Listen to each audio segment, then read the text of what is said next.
जो 17 महीने मनीष सिसोदिया की जिंदगी के बर्बाद हुए, उसका हिसाब क्या देश के प्रधानमंत्री देंगे? बीजेपी के लोगों का मकसद सिर्फ एक है, विपक्ष के नेताओं को पकड़ पकड़ के जेल में डालो। मनीष सिसोदिया के घर से 1 रुपए बरामद नहीं हुआ था, उनका कोई प्रॉपर्टी नहीं मिली, कोई गहना नहीं मिला, कुछ नहीं मिला। आपने 17 महीने जेल में रखा।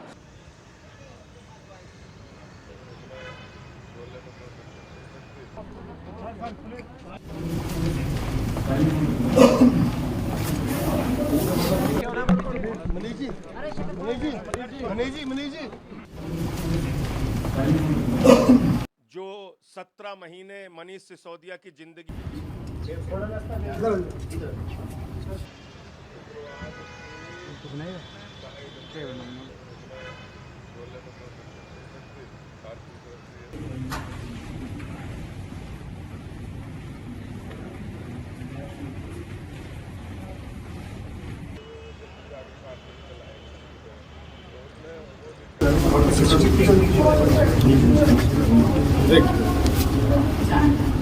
जो 17 महीने मनीष सिसोदिया की जिंदगी के बर्बाद हुए,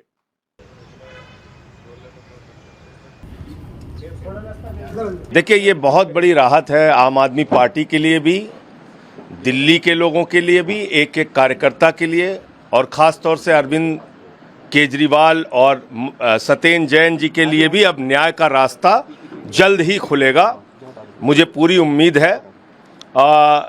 जो 17 महीने मनीष सिसोदिया की जिंदगी के बर्बाद हुए, उसका हिसाब क्या देश के प्रधानमंत्री देंगे?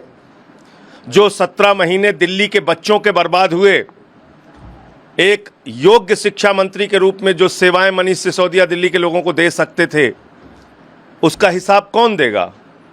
आज मैं प्रधानमंत्री जी से पूछना चाहता हूं, आपका मकसद, बीजेपी के लोगों का मकसद सिर्फ एक है, विपक्ष के नेताओं को पकड़ पकड़ के जेल में डालो।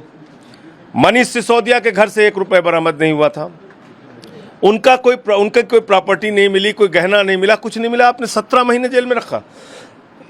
और ईडी हमेशा तारीख पे तारीख लेती रही, समय मांगती रही, मामले को टरकाती रही। आज उन सब चीज़ों पे विराम लगा है और सिसोदिया जी बाहर आएंगे निकलकर। बहुत बड़ी खबर है हम सबके लिए। Supreme Court has today passed a historic judgment. It is historic in so many senses because first time the Supreme Court has come out very widely and said that even if it is PMLA, even it is Section 45, it doesn't matter if it's a prolonged incarceration and there is a delay of trial, you have to release a person out on bail. And it has also advisedly made observations for trial courts and high courts to consider these pleas of accused persons who've been inside for long and the delay has not been proceeding. In all these cases, Supreme Court had said that they should consider prolonged incarceration and release people. Supreme Court has also said that Manish Sisodia has not delayed the trial. All his applications which were moved during the period of 17 months were valid, and it is only CBI and ED which has delayed the investigation. And if the investigation itself is delayed, how can the conclusion of trial be reached? Sir, Supreme Court has imposed several conditions on Sisodia. Can you tell me something about that? No, these are normal bail conditions which you would find in every bail order. One of the conditions is that he has to surrender passport. Every person who gets bail these days has to surrender his passport. The second condition was to go before the IO every Monday and Thursday. That is a normal application, normal condition which can be imposed in any bail order. So that's nothing much into it.